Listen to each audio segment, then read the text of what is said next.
Alors, bonjour tout le monde. Alors, bon, je vais présenter tantôt. Je suis Jocelyne Chevalier, professeure ici au DSS à l'Université de Sherbrooke. Et bien, j'ai le grand plaisir ce matin de vous présenter une recherche collaborative en compagnie de Marie Boucher, consultante à la FIDE. Alors, moi, je suis à la FIDE depuis 8 ans et je m'occupe particulièrement du perfectionnement des directions d'établissement, de la recherche et le développement.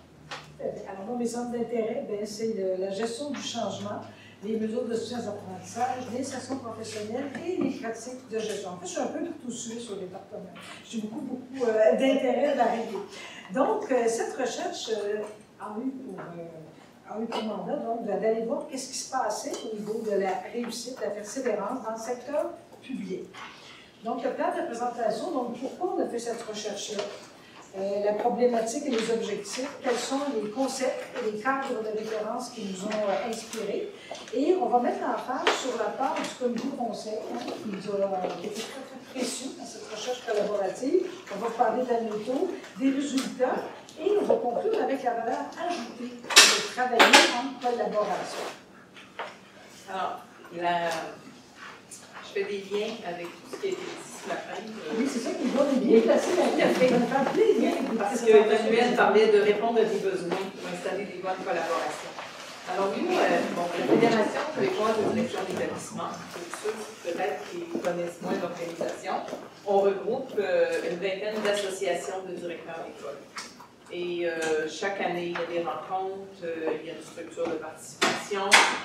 Et à peu près en 2012, et ça fait 30 ans qu'on parle d'autonomie. Je disais à nos collègues français tout à l'heure qu'on réclame de l'autonomie. Il doit y avoir quelque part une quête qui n'est pas encore réalisée. Et on questionne notre pouvoir d'influence. Alors, en 2012, à l'Assemblée annuelle des directions des représentants des associations, alors qu'on parlait de notre autonomie. À un moment donné, quelqu'un a dit, mais c'est quoi une bonne gouvernance? Est-ce qu'on peut avoir un modèle? Et de là, la Fédération a parti une étude sur la gouvernance scolaire. Et cette étude-là nous a amené vers, à la fin de l'étude, il y a eu des quinzaines de principes directeurs pour une bonne gouvernance. Et dans les deux des principes directeurs, était de partager et apporter des solutions entre homologues de la profession. Donc, tout à l'heure, j'écoutais sur le projet CAR. C'est drôle parce que c'est à peu près en même temps qu'on a fait l'étude. L'étude est sortie en 2014, les projets CAR est à peu près en même temps. Je pense qu'il y avait ce besoin-là qui était clair.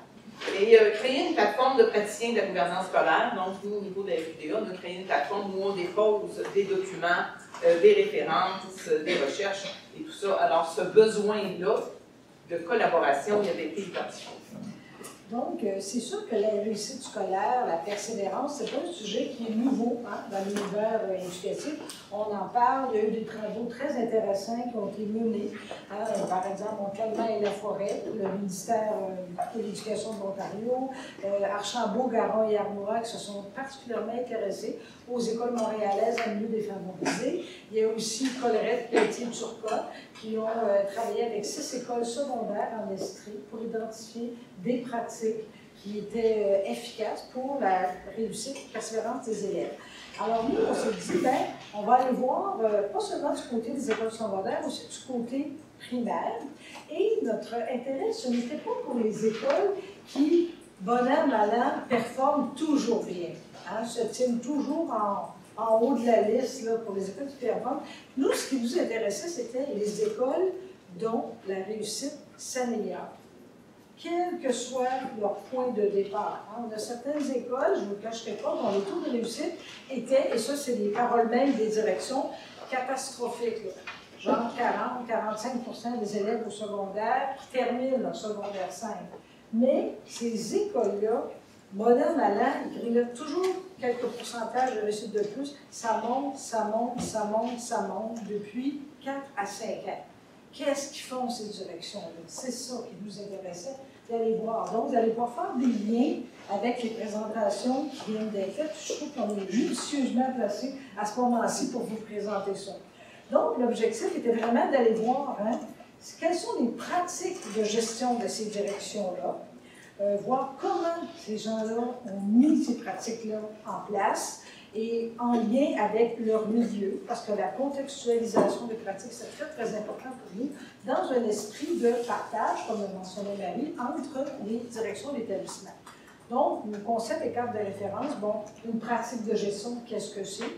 Alors, c'est toutes les actions dans une visée intégratrice et systémique, et ça, c'est très, très, très important. La collaboration, c'est très large. Ce n'est pas simplement dans l'école, mais c'est aussi avec la communauté, avec différents partenaires. Donc, ça, c'est très important. Et aussi de contextualiser cette pratique-là. Et c'est là-dessus qu'on a ajouté un petit peu l'influence de Milberg quand il dit que la pratique se maîtrise principalement par l'expérience, puis elle est ancrée dans un contexte. La persévérance scolaire et la réussite scolaire, nous avons emprunté les définitions des antennes régionales qui s'intéressent à ça, qui mettent sur pied, qui diffusent des activités pour favoriser la persévérance et la réussite scolaire.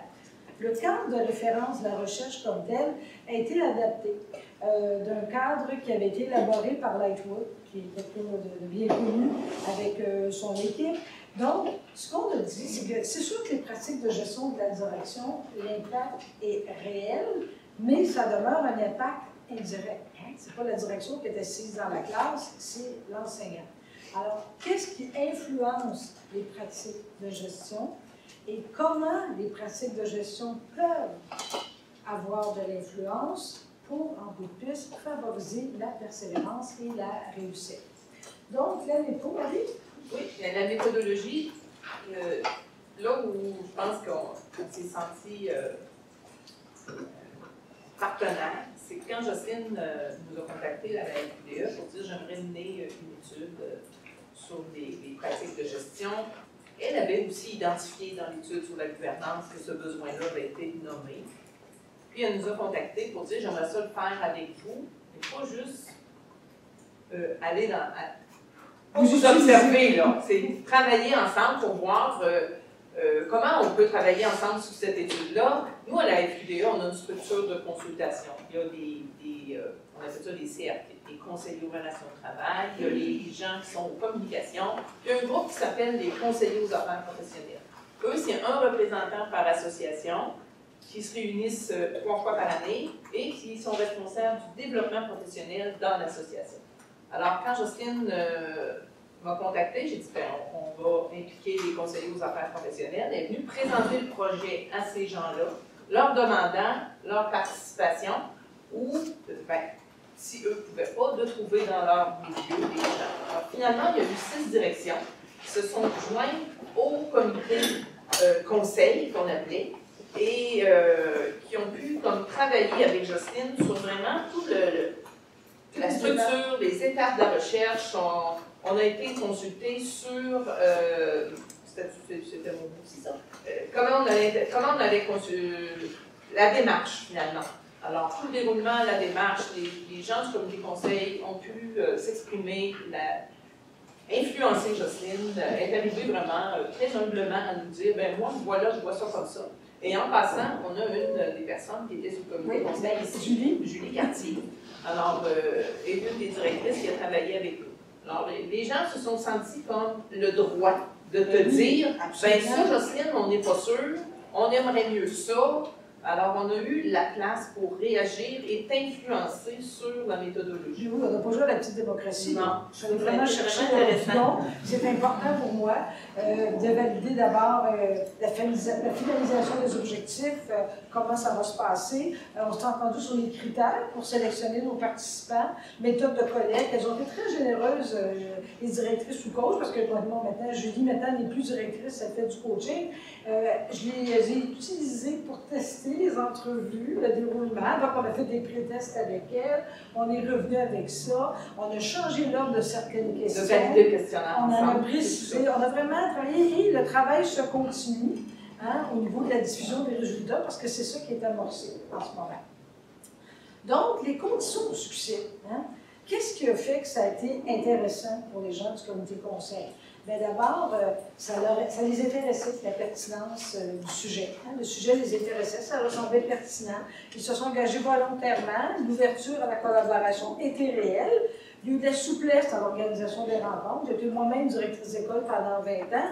Alors, je sais que, par exemple, dans la période où on fait les tâches, un petit peu moins gagnant de planifier une réunion.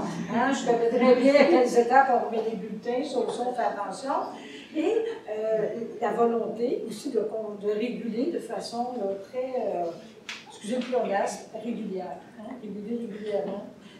L'avancement de la recherche, savoir où on est rendu. Peut-être que j'ajouterais toute la reconnaissance de l'expertise de ces gens-là. Je pense que d'inviter des gens à collaborer à la mise en place de la recherche. Pas juste d'être... pas juste donner des réponses. Proposer des questions. C'est pas une recherche sur les gens, c'est une recherche avec les gens. C'est très, très différent comme outil. Donc, comment on a fait pour sélectionner nos critères? Je disais tantôt qu'on était attentif à ne pas s'arrêter, par exemple, à une école qui, dans une situation exceptionnelle, aurait vécu une situation fantastique d'amélioration de la réussite pendant 1 an, par exemple. Non. On voulait quelque chose qui s'installe dans le temps. Depuis 4-5 ans, ça va de mieux en mieux dans cette école-là. Et c'est uniquement les écoles publiques qu'on a sélectionnées. Donc, au secondaire, ben, on a des données. Hein?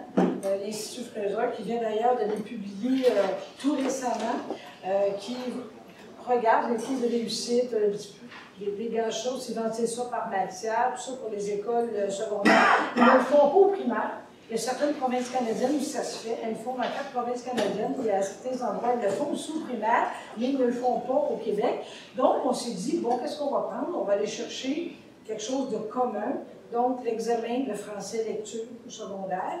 Et en mathématiques, on a isolé une compétence. On s'est entendu là-dessus. Donc, ça, c'était pour choisir nos participants. La collecte de données, maintenant, c'est une recherche qui est qualitative. Il y a eu des entrevues individuelles. Alors, il y avait 10 écoles secondaires, 10 écoles primaires. J'ai fait toutes les entrevues avec les gens. Semi-dirigées parce que, évidemment, je commençais par la même question, puis parfois, les participants m'amenaient sur une piste fort intéressante qui m'amenait à aller chercher d'autres choses. Mais moi, j'avais toujours en tête ça, je vais chercher de l'information là-dessus, donc il fallait ramener. Il y a aussi une analyse documentaire qui a été faite, parce que la direction peut dire, ben moi, c'est super important la pédagogie, j'en fais un point d'honneur dans mes rencontres. Puis là, on regarde avec les comptes rendus d'assemblée générale, même parfois des points sont présentés aussi. Ben oui, regardons ça, ça revient souvent dans des bilans, les normes et modalités d'évaluation. Il y a une petite astérix à côté de la convention de gestion de réussite. C'est un outil qui n'existe plus, hein, mais à l'époque, quand la recherche a été faite, ça vivait ces dernières années. Déroulement de la recherche, donc 10 entrevues primaires, 10 au secondaire. On commence en janvier 2017. La collecte de données se termine en décembre 2018. Et les premiers résultats, hein, je dis premiers parce qu'on va avoir la chance d'approfondir cette recherche-là. On a eu une belle nouvelle. Ça a retenu l'attention d'une demande qu'on a faite de subvention au Fonds québécois de recherche, société et culture. Donc, pour les 3 prochaines années, on va pouvoir continuer. Donc, on va pouvoir aller chercher des nouvelles participations, approfondir certains éléments. Alors, vous avez aperçu de vos participants, où est-ce qu'on est allé les chercher? C'est ça, dans le fond, la FQDE, tout à l'heure, c'est un regroupement de 20 associations. On a tout le Québec, on est partout, excepté sur l'île de Montréal, qui, eux, c'est vraiment la base. Alors, on a des associations en Abitibi-Témiscamingue, on en a dans la région de Québec. Un peu moins la région de Charlevoix, parce qu'il y a la QPDE également qui est dans ce coin-là. Et vous avez ici là, les petites flèches, dans le fond, là où Jocelyne a rencontré, interviewé des gens. On en a un peu partout dans cette information. Et ça, c'est important pour nous en ce qui concerne la transférabilité possible des résultats, d'avoir des gens un peu partout. Et autre belle découverte, et ça n'a pas été quelque chose qui était prévu. J'ai inséré une autre diapositive dans la présentation. Alors, l'indice ILSE, pour nos collègues français, c'est un indice du milieu socio-économique qui est déterminé selon des facteurs. C'est calculé pour chacun des établissements. Donc, plus l'indice est élevé, par exemple 8, 9, 10, plus le milieu est défavorisé. Donc, l'école la plus riche, là, ce serait une école de niveau 1. Alors, j'ai fait un petit tableau à un moment donné avec nos participants et si on regarde la zone de défavorisation, donc 8, 9, 10, on se rend compte que la moitié des écoles participantes dont la réussite s'est améliorée s'y retrouvent. Et ça a été vraiment quelque chose qui m'a fait extrêmement plaisir parce qu'on sait dans la recherche que la défavorisation n'est pas un absolu.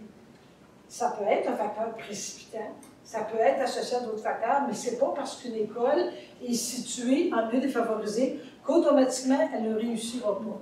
Eh bien là-dedans, on a la moitié de nos répondants, ça c'est après coup qu'on a réalisé ça, qui se retrouvent dans cette zone-là. Alors, pour les participants, eux, on a parlé des conditions de succès pour les gens qui étaient dans le comité de conseil, mais pour les participants, qu'est-ce que ça a donné?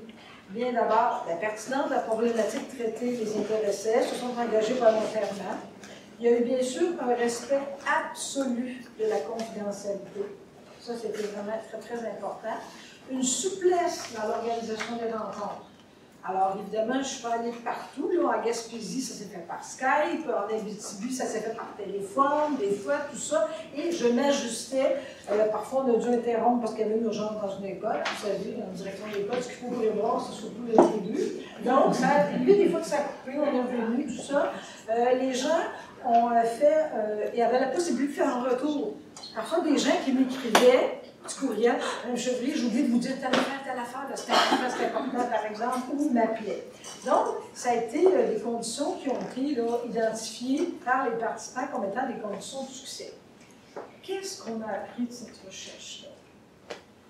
La première pratique de gestion citée pour expliquer l'amélioration de la situation, les croyances et l'attitude de la direction qui sous-tendent leur pratique de gestion, leur principale préoccupation. Et je leur ai fait un petit exercice disant, si votre direction générale vous disait, écoutez, Madame Janson, là, vous avez fait vraiment un bon boulot de votre équipe dans telle école, dans la commission scolaire, j'ai une autre école qui est en sérieux déficit de réussite, pouvez-vous aller donner une petite poussée à cette école-là? Alors, qu'est-ce que vous referiez? Qu'est-ce que vous referiez un petit peu différemment ou pas du tout? Et dans une optique d'aide à la formation continue, mais c'est quoi leur besoin de développement professionnel? Marie va vous revenir là-dessus. Donc, première explication de l'amélioration de la situation. Au départ, tous les participants m'ont dit « c'est à cause d'un paquet d'affaires. » Oui, c'est multifactoriel la réussite, c'est vrai.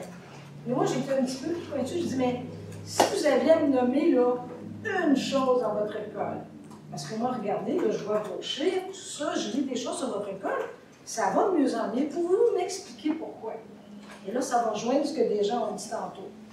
La moitié, pas la moitié, pardon, 6 participants m'ont dit « moi, j'ai utilisé des données. » J'ai utilisé des données. Il y en a 6 autres qui ont dit « moi, là, j'ai revu la perception du milieu par les enseignants. » Parce que surtout en milieu défavorisé, là, vous savez, les enseignants, ils restent pas à côté de l'école. Et les enseignants ont souvent très peu d'informations sur la réalité que vivent leurs élèves. J'avais lu à un moment donné, j'ai essayé de retrouver la référence, là, on disait que les profs qui sont issus des enseignants de milieu défavorisé, c'est à peine 1%. Alors imaginez, ils ne connaissent pas la réalité et l'importance des liens avec les parents.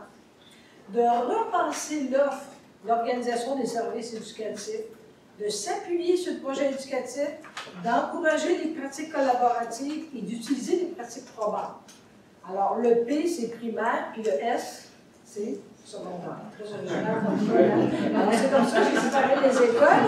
Et donc, première explication de l'amélioration, donc, utilisation des données, parce que dans des milieux, c'est très difficile de faire percer cette culture de données. Comment ils avaient fait, les gens? Ça, je vous dis, moi, je vais vous donner quelques petits exemples, là, mais c'est dans le contexte de la présentation ici, où on devait parler des bénéfices des approches collaboratives. Là, je ne vais pas trop dans le pointu.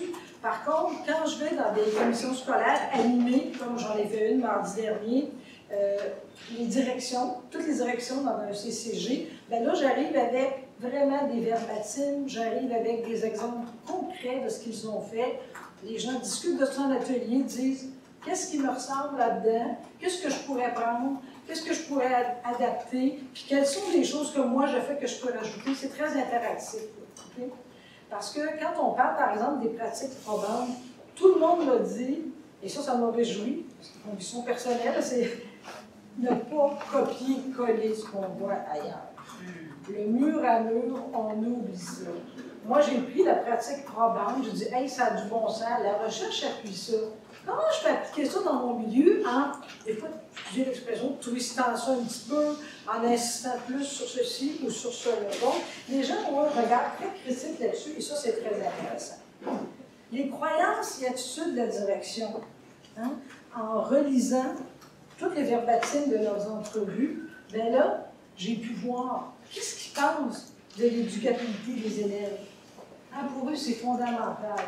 Tous les enfants sont capables d'apprendre à des niveaux différents, mais tous ont un potentiel. Ça, c'est vraiment quelque chose qui est majeur. Et en milieu défavorisé, entre autres, il y avait un jeune directeur qui était vraiment fascinant. Il dit, moi, ce qui me jetait à terre à Mme Chevrier, c'était le fatalisme et le misérabilisme qui animait les profs dans ces écoles-là. Bon, on a des taux de réussite de 60%. Hey, ça a du bon sens. Ce milieu-là, on peut pas trop le rendre avec le père qui a, la mère qui a, comment ça se passe à la maison. Il dit, moi, ça me rendait fou. Puis c'était plein de pays dans cette école-là, les plans d'intervention pour les élèves en difficulté. Il dit, à un moment donné, je dis là, ça suffit. C'est pas parce que ces enfants-là sont démunis qu'ils sont pas capables d'apprendre. C'est pas parce qu'ils ont été moins stimulés avant d'arriver à l'école qu'ils sont pas capables d'apprendre. Je dis là, on va s'en faire un plan d'intervention pour l'école. Hein? L'école X, c'est quoi ces 3 objectifs? C'est quoi les moyens? Puis des objectifs SMART à part de ça. On va l'évaluer, notre plan d'intervention institutionnel. Alors ça, ils ont travaillé très, très fort là-dessus. L'appui des parents, hein? Le lien avec les enseignants, avec les parents, c'était tellement important. Là. Il y a une direction, elle, qui a demandé à ses profs d'appeler, au primaire, là, chaque parent au mois de septembre pour les inviter à la rencontre collective. Pas une lettre, parce qu'il y avait un niveau d'alphabétisme élevé en plus dans son milieu. Il y a des parents qui se disent n'importe quoi dans l'agenda. Chaque prof a appelé tous les parents. Et elle avait toujours un réflexe que je trouvais formidable, cette directrice-là. Quand il y avait une allocation qui arrivait dans l'école, hein, elle disait, mon premier réflexe, c'est pas de dire, ah, je vais ajouter une ressource, je vais ajouter par exemple une TES, je vais ajouter une orthopédagogue. Non, on va se faire perfectionner comme équipe. Comme ça, si l'année prochaine, on l'a pu, cette allocation-là, bien, la personne ne serait plus là, mais notre expertise qu'on a acquise, elle va rester. Donc, c'est des petits exemples. L'effet enseignant, ils y croient beaucoup, beaucoup. Puis pas comme pression, comme pouvoir des enseignants. Hein? Parce qu'à un moment donné, l'enseignant, il y a une directrice qui dit pas dans l'Assemblée générale, à un moment donné, elle explique ça, combien l'effet enseignant, c'était déterminant. Et là, il y a un prof qui lève la main. Et mon Dieu, c'est stressant, ça nous met de la pression. Hein? Là, il y a une autre enseignante qui dit, bien, moi, je trouve que ça nous donne du pouvoir. Hey, imaginez tout le pouvoir qu'on a. Vous voyez, hein, dans la façon dont ça peut être présenté. Donc, les gens croyaient beaucoup à l'empowerment des enseignants, des professionnels. Le directeur, il dit, moi, là, oui, je vais exercer mon leadership, mais je ne vais pas faire des suiveux, je vais faire d'autres leaders. C'est ça qu'il a pensé. L'équilibre entre les rôles pédagogiques et administratifs, il ne reniait pas leur rôle administratif, la différenciation, puis le sentiment d'appartenance. Il dit, moi, je veux que les profs aient un sentiment, pas d'appartenance juste à l'école, d'appartenance à la réussite. Donc ça, croyances et attitudes, il y a un article qui est en préparation là-dessus, là, je vous reviendrai. Là, je l'avais dit, j'ai regardé aussi leur principale préoccupation. J'ai fait un relevé de la fréquence des énoncés qui se rapportaient à des grandes catégories. Qu'est-ce qui préoccupe beaucoup? L'organisation des services éducatifs, les changements de pratique, l'affectation, tâches des enseignants, la formation continue. Toutes les directions utilisent au maximum l'allocation spécifique pour le perfectionnement, okay? Parce qu'on a une allocation dans nos budgets qui est dédiée au perfectionnement qu'on ne peut pas allouer à d'autres fins. Et dans, je vous dirais, pratiquement tous les cas, cette allocation-là était doublée ou même triplée. il y avait beaucoup d'importance à la formation à l'interne. Hein? Valoriser. Les gens disaient, on a des trésors parmi notre personnel. Et puis, on les incite à faire de la formation avec leurs collègues. Relation avec les parents, j'en ai parlé tantôt. Si c'était à refaire dans un nouveau milieu, qu'est-ce que je ferais pour repartir vers la réussite avec un milieu? D'abord, je ferais beaucoup d'analyse.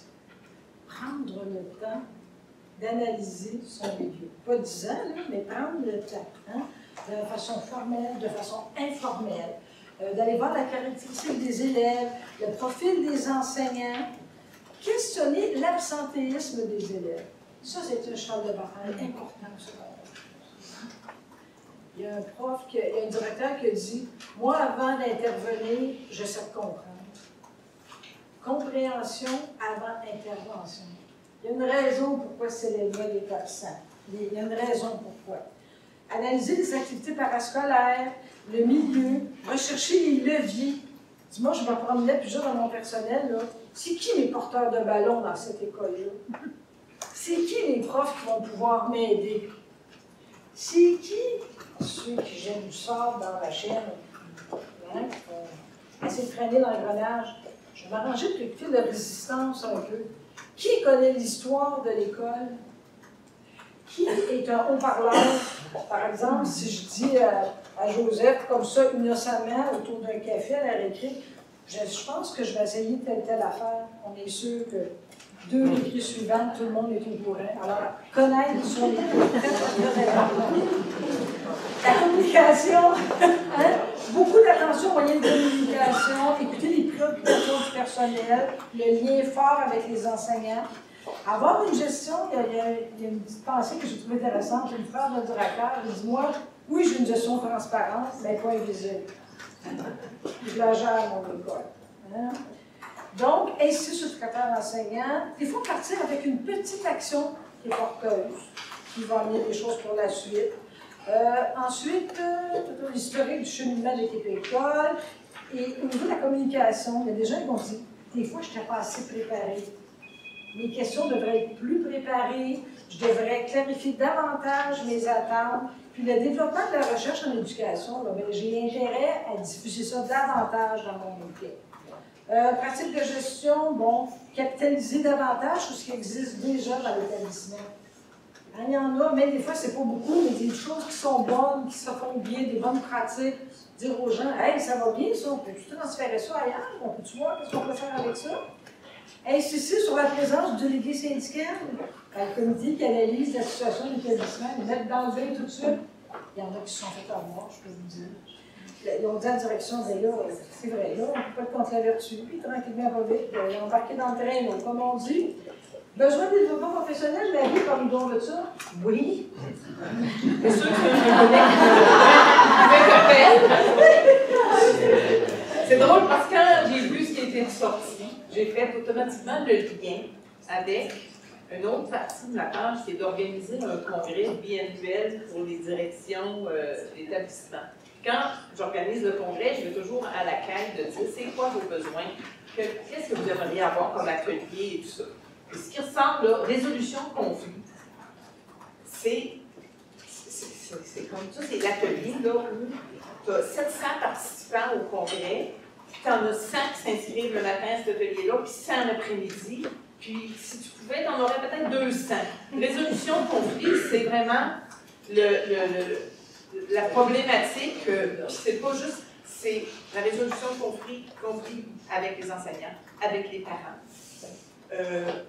Tu penses, c'est pas avec les enfants le plus gros, c'est de résoudre des conflits entre les adultes, les enseignants. Puis, de plus en plus, Catherine, tu le nommais tantôt, nos directions arrivent, sont jeunes, et tout ce qui touche les relations, la communication, les relations humaines, comment mobiliser, comment être un habile communicateur, c'est un gros défi des gens. Et ça amène aussi au niveau de la, je ne sais pas là-dedans, au niveau de la stratégie. Les directions d'établissement sont très à l'aise très rapidement dans tout ce qui est les tâches opérationnelles. ça va bien. Et du moment où on touche à la gestion stratégique, c'est beaucoup plus difficile. Nous, ça avait déjà été identifié dans l'étude sur la gouvernance. 50% des répondants disaient « c'est pas la zone où je me sens le plus à l'aise ». Alors, tout ce qui touche le côté politique, finalement, du travail, alors c'est les mêmes, ce qui est ressorti, ça correspond à ce que j'entends, moi, quand je rencontre des directions, que je leur demande des besoins de perfectionnement, ou quand je reçois les demandes de perfectionnement au CPD, ça rejoint ça. Mais résolution de conflit est en tête de liste, c'est clair. Ouais. Donc, la valeur ajoutée, qu'est-ce que ça donne de faire une recherche collaborative? Bien, les participants nous ont dit, bien, ça nous a permis de prendre un camp d'arrêt, puis de voir ce qui se passait dans notre école, une prise de recul, puis de voir, bien, où est-ce que je pourrais amener mon équipe. Donc, ils ont apprécié ce temps d'arrêt-là. Pour l'association professionnelle, bien, la diffusion des résultats pour des occasions d'échange, c'est déjà commencé. Identification, comme vient de le faire Marie, d'activités possibles de formation continue. Puis, au milieu universitaire, ben, moi, ça me fait réfléchir sur la façon de mener une recherche. Hein, la plus-value d'une recherche collaborative. Ça a permis de créer des partenariats. Parce que là, avec la subvention qu'on vient d'avoir, il y a des gens qui commencent à me contacter. J'aimerais ça, pouvez-vous venir dans mon école? Moi, j'aimerais participer, j'aimerais ça, faire votre questionnaire. Bon, c'est fun, ça se déploie. Ça identifie d'autres perspectives de recherche. Parce qu'on a trouvé quelque chose d'assez particulier. Quand on parle de réussite, nous, on est parti avec la définition de la réussite scolaire, mais quand les directions nous parlent de réussite, eux autres parlent de réussite éducative. Et ça, c'est beaucoup plus large comme définition. Il y a un beau chantier à l'investiguer à ce niveau-là. Et bien sûr, ça bonifie nos contenus de formation. Puis, en quoi ça change notre rapport aux experts, aux modèles d'action, tout ça? Bien, c'est sûr, on est dans une perspective où on a co-construit, on a développé des choses pour le milieu pratique et pour le milieu universel, la production de connaissances, puis on s'est rapproché recherche et pratique. Alors, vous avez les références ici, et je vous remercie infiniment pour votre belle écoute.